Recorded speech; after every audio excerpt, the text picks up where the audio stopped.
स्वागत है आप सभी का हमारे YouTube चैनल नर्सिंग ज्ञान कोश में। मेरा नाम है चंदन और आप देख रहे हैं जीएनएम फर्स्ट ईयर वालों के लिए फंडामेंटल ऑफ नर्सिंग से कुछ इंपॉर्टेंट लॉन्ग टाइप के क्वेश्चंस के सीरीज को। आशा करते हैं वीडियो पसंद आएगा। अगर वीडियो पसंद आता है, साथ ही ये सीरीज जो है आप लोग को पसंद आता है, तो हमारे चैनल को जरूर सब्सक्राइब कीजिए। साथ ही वीडियो को लाइक तथा अपने दोस्तों में भी जरूर शेयर कीजिए। दोस्तों, अभी जो है हम लोग फंडामेंटल ऑफ नर्सिंग से कुछ जीएनएम फर्स्ट ईयर वालों के लिए क्वेश्चंस को देख रहे हैं, जिनके आगामी परीक्षाओं में जो विभिन्न राज्यों में होने वाली है उनमें आने की जो संभावना है वो काफ़ी ज़्यादा है। ठीक है, वैसे ही क्वेश्चंस को शामिल किया गया है जिनका जो है आने की संभावना काफ़ी ज़्यादा है, जो कि प्रीवियस सेट से भी उठाया गया है। ठीक है, जिसमें आज हम लोग देखेंगे अस्पताल को। ठीक है, पिछले वीडियो में हम लोगों ने जो है वो नर्स और नर्स के गुण, साथ ही उनके शिष्टाचार वगैरह को कुछ क्वेश्चंस को देखा था। आज जो है हम लोग अस्पताल को डिफाइन करने वाले हैं, यानी आज के पहले क्वेश्चंस के तौर पे हम लोग अस्पताल को देखेंगे। ठीक है, अस्पताल शब्द की उत्पत्ति जो है वो लैटिन शब्द हॉस्पिटलिस के साथ हुई है, जिसका मतलब होता है, ठीक है, मेजबानी करना अर्थात होस्ट। ठीक है, जो हॉस्पिटलिस होता है उसका उत्पत्ति भी एक हॉस्पिस नाम करके शब्द के साथ हुआ है, जिसका असली मतलब होता है होस्ट यानी मेजबान। अर्थात किसी के घर अगर हम लोग जाते हैं तो जिसके घर जाते हैं वो होता है मेज़बान, और हम लोग जाते हैं तो वो हम लोग होते हैं मेहमान। अस्पताल वह स्थान होता है जहां रोगी को 24 घंटे दिन व रात, महीने व सालों तक जो है रख कर उसका इलाज किया जाता है, जब वो जिस लायक होता है, जब तक कि वो ठीक ना हो जाए। ठीक है, जब तक वो ठीक नहीं हो जाता है तब तक जो है हम लोग उस वहाँ रख के और इसका इलाज करते हैं, वो होता है अस्पताल। रोगी के लिए अस्पताल का वातावरण इस तरह बनाया जाता है जिससे कि उसके स्वास्थ्य पर जो है अच्छा प्रभाव पड़ता है तथा वो जल्दी से ठीक होकर अपने घर लौट सके। इस तरह से हम लोग उसको जो है वो ट्रीटमेंट देते हैं या फिर उसका इन्वायरमेंट तैयार करते हैं। अस्पताल में सभी तरह की जो सुविधाएं हैं वो रोगी को प्राप्त करने के लिए लगाई या रखी जाती हैं। तो ये होता है अस्पताल, जिसका उत्पत्ति जो है वो लैटिन भाषा के हॉस्पिटलिस शब्द से हुई है, जिसका अर्थ होता है हॉस्पिस यानी मेज़बान यानी होस्ट। अस्पताल एक स्थान होता है जहाँ पे हम लोग किसी पेशेंट को उसके जो भी स्वास्थ्य के लाभ को प्राप्ति करने के लिए और उसको रख के और उसका इलाज करते हैं, चाहे वो कितना भी दिन रहे। ठीक है, उसके जब तक उसका उत्तम लाभ नहीं प्राप्त हो जाता है, ठीक है, तब तक जो है हम लोग उसको अस्पताल में रखते हैं, अगर वो डेथ ना करे तब। अगर बात किया जाए अस्पताल के डिफिनेशन का, तो WHO के अनुसार जो है वो अस्पताल किसी सामाजिक एवं चिकित्सा संबंधी संगठनों का एक जो है अभिन्न भाग है, जिसका कार्य जनता को उपचारात्मक एवं निरोधक दोनों ही प्रकार की स्वास्थ्य जो सेवाएं हैं उसको संपूर्ण रूप से प्रदान करना होता है, जिसकी बाह्य रोगी सेवाएं परिवार व घरेलू परिवारों तक पहुंचती हो। अस्पताल स्वास्थ्य कार्यकर्ताओं के प्रशिक्षण एवं जैव सामाजिक जो रिसर्च होते हैं उसके लिए भी एक सेंटर का कार्य करती है। तो ये हो गया अस्पताल का डिफिनेशन, जो कि WHO के अनुसार ये जो होता है वह सामाजिक एवं चिकित्सा संबंधी संगठन का एक अभिन्न अंग होता है। ठीक है, जिसमें वहाँ पे जो कार्य होते हैं वो जनता को उपचारात्मक एवं निरोधक दोनों ही प्रकार की संपूर्ण सेवाएं प्रदान की जाती है। अगर बात किया जाए अस्पताल के कार्य का, तो इसके कुछ कार्य जो हैं वो अब हम लोग देखने वाले हैं। उसमें पहला जो है बीमारी से बचाना, दूसरा रिहैबिलिटेशन करना यानी स्वास्थ्य का पुनर्स्थापना करना, साथ ही स्वास्थ्य की उन्नति और रोगी के इलाज व निदान करना, साथ ही रोगी को देखभाल करना, घायलों का देखभाल करना, और बाह्य रोगी सेवाएं देना यानी आउट पेशेंट सर्विसेज, साथ ही इन पेशेंट सर्विसेज यानी मरीज को भर्ती करने की सेवाएं देना, साथ ही मेडिकल एवं नर्सिंग अनुसंधान करना यानी doing medical and nursing research, साथ ही प्रोफेशनल लोगों को जो है प्रशिक्षण देना। ये भी जो कार्य है वो अस्पताल का होता है। ठीक है, जिसमें सबसे पहला जो है वो बीमारी से बचाना यानी प्रिवेंशन ऑफ डिजीज, साथ ही स्वास्थ्य की पुनर्स्थापना यानी रिहेबिलिटेशन, स्वास्थ्य की उन्नति यानी प्रमोशन ऑफ हेल्थ, रोगी का इलाज व निदान करना यानी diagnosis and treatment of disease, रोगी को देखभाल करना यानी केयर ऑफ द पेशेंट, साथ ही घायलों का देखभाल करना यानी केयर ऑफ द इंजर्ड, बाह्य रोगी सेवाएं यानी आउट पेशेंट सर्विसेज, साथ ही मरीज को भर्ती करने की सेवाएं यानी इन पेशेंट सर्विसेज, और मेडिकल एवं नर्सिंग अनुसंधान करना यानी doing medical and nursing research, और प्रोफेशनल लोगों का जो है प्रशिक्षण यानी ट्रेनिंग फॉर प्रोफेशनल्स। ये भी जो कार्य हैं वो अस्पताल का होता है। अगर बात किया जाए अस्पताल का वर्गीकरण का, तो इनका वर्गीकरण जो है वो अलग अलग बेस पे किया जाता है, जिसमें पहला जो वर्गीकरण है वो होता है पलंग की क्षमता के आधार पे। यानी किस अस्पताल में कितना कैपेसिटी है बेड का, उसके अनुसार करते हैं। जिसमें अगर 300 से जो है वो 1000 अगर बेड है तो उसको हम लोग बृहत अस्पताल यानी लार्ज हॉस्पिटल बोलते हैं, और इसको ए ग्रेड अस्पताल के भी नाम से जाना जाता है। दूसरा होता है मीडियम साइज हॉस्पिटल, जिसमें 100 से 300 जो है बेड आते हैं, इसको हम लोग बी ग्रेड अस्पताल के नाम से जानते हैं। और 100 पलंग से कम यानी 100 बेड से कम वाले अस्पताल को हम लोग लघु अस्पताल यानी स्मॉल साइज हॉस्पिटल बोलते हैं। और ये जो होते हैं वो सी ग्रेड टाइप के अस्पताल होते हैं। तो अगर पलंग के आधार पर बांटा जाए तो ये 3 प्रकार के अस्पताल होते हैं। एक होता है लार्ज, दूसरा मीडियम, तीसरा होता है स्मॉल।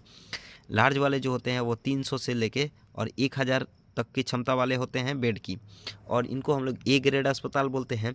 100 से 300 वाले पलंगों की यानी बेड की क्षमता वाले अस्पताल को हम लोग मध्यम अस्पताल यानी मीडियम साइज वाले हॉस्पिटल बोलते हैं। और ये जो होते हैं बी ग्रेड टाइप के आते हैं अस्पताल, ठीक है, या फिर इन्हें बी ग्रेड अस्पताल भी बोलते हैं। साथ ही तीसरा जो होता है वो 100 पलंगों से कम संख्या वाले अस्पताल होते हैं, ठीक है, जिनको हम लोग सी ग्रेड अस्पताल के भी नाम से जानते हैं। अगर बात किया जाए पलंगों के शक्ति के अनुसार, ठीक है, अभी हम लोगों ने क्षमता के आधार पर देखा। अगर पलंगों की यानी बेड की स्ट्रेंथ के अकॉर्डिंग देखा जाए तो इसमें सबसे पहला जो आता है वो होता है शिक्षा वाले अस्पताल, ठीक है। 500 से अधिक जो क्षमता वाले अस्पताल होते हैं उसको हम लोग शिक्षा अस्पताल यानी टीचिंग हॉस्पिटल बोलते हैं, जो कि मेडिकल कॉलेज से जो है वो संबंधित होता है। दूसरा होता है जिला अस्पताल, जो कि 200 से 300 पलंग की क्षमता वाले होते हैं, इनको हम लोग जिला अस्पताल बोलते हैं। तीसरा होता है तहसील अस्पताल, जिनमें जो है 50 से 200 पलंग की क्षमता होती है, इसको हम लोग तहसील अस्पताल बोलते हैं। उसके बाद आता है 30 से 50 पलंग की क्षमता वाले अस्पताल, जिसको हम लोग CHC बोलते हैं यानी कम्युनिटी हेल्थ सेंटर। और 6 से 10 पलंग की क्षमता वाले को हम लोग PHC बोलते हैं यानी प्राइमरी हेल्थ सेंटर, ठीक है। तो अगर स्ट्रेंथ देखा जाए पलंग का तो उसमें टोटल जो है 5 तरह के अस्पताल आते हैं, जिसमें सबसे पहला जो 500 पलंग या उससे अधिक पलंग यानी बेड का अगर क्षमता है कैपेसिटी है तो उसको हम लोग बोलते हैं शिक्षा अस्पताल, जैसे मेडिकल कॉलेज वगैरह हो गए। अगर 200 से 300 पलंग की क्षमता वाले अस्पताल है तो उसको हम लोग जिला यानी डिस्ट्रिक्ट हॉस्पिटल बोलते हैं। अगर किसी हॉस्पिटल का 50 से 200 पलंग की क्षमता है तो उसको हम लोग तहसील अस्पताल यानी तहसील हॉस्पिटल बोलते हैं। अगर 30 से 50 पलंग की क्षमता वाले कोई अस्पताल है तो उसको हम लोग CHC यानी कम्युनिटी हेल्थ सेंटर बोलते हैं। अगर पलंग की क्षमता यानी स्ट्रेंथ जो है वो 6 से 10 बेड की है तो उसको हम लोग बोलते हैं प्राथमिक स्वास्थ्य या प्रारंभिक स्वास्थ्य केंद्र यानी PSC यानी प्राइमरी हेल्थ सेंटर।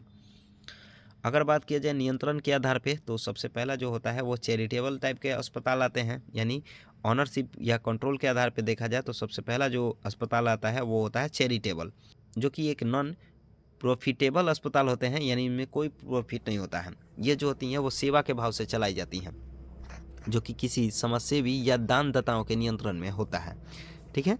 दूसरा होता है जनता व सरकारी अस्पताल, जिसका नियंत्रण जो है वो गवर्नमेंट के हाथ में होता है, इसको हम लोग पब्लिक या गवर्नमेंट हॉस्पिटल बोलते हैं।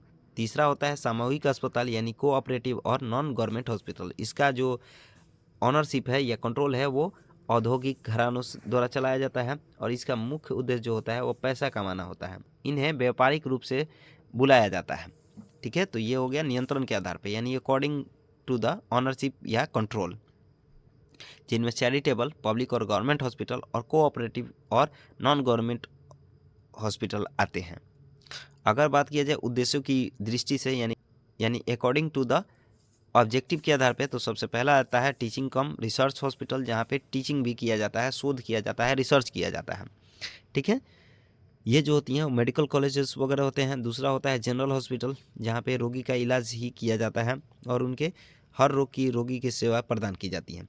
साथ ही तीसरा जो होता है वो होता है विशेष अस्पताल यानी स्पेशलाइज हॉस्पिटल, जिसमें किसी विशेष रोग की इलाज किया जाता है, जैसे आँख के अस्पताल में आँख का, टीबी के अस्पताल में टीबी का, ऐसे जो होते हैं वो स्पेशलाइज हॉस्पिटल आते हैं। तो ये साथ ही पृथक वाले अस्पताल, जहाँ पे जो है वो संक्रामक या छूत की बीमारी वाले पेशेंट को है जो रखा जाता है, जैसे महामारी वगैरह, ठीक है, ऐसे पेशेंट को जो है वो आइसोलेशन हॉस्पिटल में रखा जाता है। तो ये कुछ हो गए जो अकॉर्डिंग टू द जो होते हैं ऑब्जेक्टिव, उसके अनुसार जो अस्पताल होते हैं। उसके बाद चलिए अब आगे बढ़ते हैं। अगला है चिकित्सा प्रणाली के आधार पे, यानी according to the system of medicine. तो इसमें सबसे पहला जो आता है मेडिसिन के आधार पे अगर बात किया जाए तो एलोपैथिक अस्पताल आते हैं, दूसरा होम्योपैथिक अस्पताल आते हैं, तीसरा आयुर्वेदिक अस्पताल, चौथा यूनानी अस्पताल और पांचवा जो है yoga and nature care hospital जो होते हैं वो होता है चिकित्सा प्रणाली के आधार पर। इसको हम लोग आयुष के नाम से जानते हैं। ठीक, तो ये हो गए चिकित्सा प्रणाली के आधार पे। चलिए अब बात किया जाए अस्पताल के प्रमुख विभाग का, यानी कौन कौन से मेन डिपार्टमेंट होते हैं एक हॉस्पिटल में उसका। तो सबसे पहला जो होता है वो होता है ओपीडी, ठीक है, यानी आउटर पेशेंट और डिपार्टमेंट।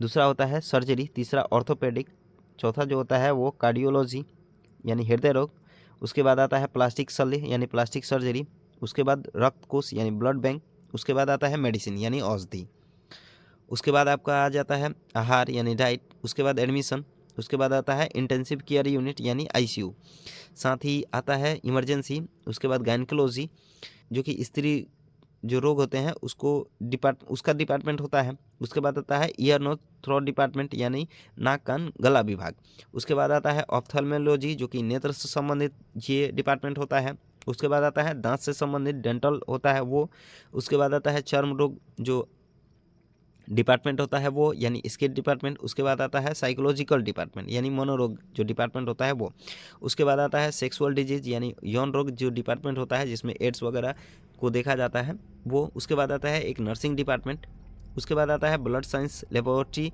डिपार्टमेंट, उसके बाद आता है रेडियोलॉजी विभाग यानी रेडियोलॉजी डिपार्टमेंट, उसके बाद है एडमिनिस्ट्रेशन, ठीक है, यानी प्रशासक विभाग जो कि पूरे मैनेजमेंट का जिम्मा होता है, उसके बाद आता है ऑपरेशन थिएटर यानी शल्य क्रिया कक्ष जहाँ पे सर्जरी किया जाता है, जो है वो आता है तत्काल चिकित्सा विभाग यानी इमरजेंसी जिसको हम लोग बोलते हैं, उसके बाद आता है एम्बुलेटरी केयर कक्ष या रूम, उसके बाद आता है लॉन्ड्री जहाँ पे जो है वो सारे जो कपड़े होते हैं, ठीक है, बेडशीट वगैरह उसको धोने का कार्य किया जाता है, उसके बाद आता है अकाउंट सेक्शन, उसके बाद सेफ्टी और हाउसकीपिंग, ये सब जो होते हैं और भी डिपार्टमेंट होते हैं, ये सब जो है वो एक अस्पताल के जो हैं वो डिपार्टमेंट अलग अलग होते हैं, ठीक है, जिसमें सबसे पहला जो है ओपीडी, ठीक है, यानी बाह्य रोग विभाग, दूसरा सर्जरी, तीसरा ऑर्थोपेडिक, चौथा जो है कार्डियोलॉजी, पांचवा प्लास्टिक सर्जरी, छठा ब्लड बैंक, सातवां मेडिसिन, आठवां जो है डाइट यानी आहार, नौवां एडमिशन, उसके बाद आता है इंटेंसिव केयर यूनिट यानी गहन चिकित्सा,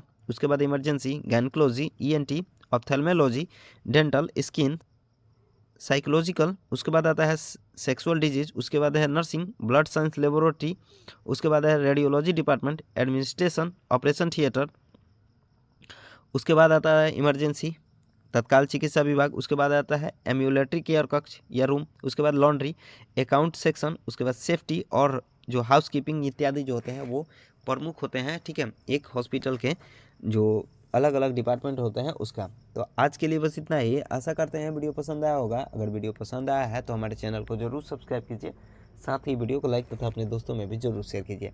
अगर आप इस वीडियो से संबंधित पीडीएफ को देखना चाहते हैं तो उसका जो लिंक है वो डिस्क्रिप्शन में दिया हुआ है, आप लोग उस पर टैप करके और पीडीएफ को देख सकते हैं। साथ ही अगर आप हमारे साथ जुड़ना चाहते हैं तो उसका भी जो लिंक है वो डिस्क्रिप्शन में दिया हुआ है, आप लोग उस पर टैप करके और हमारे साथ जुड़ सकते हैं। तो मिलते हैं ऐसे ही किसी नए वीडियो में, तब तक के लिए धन्यवाद।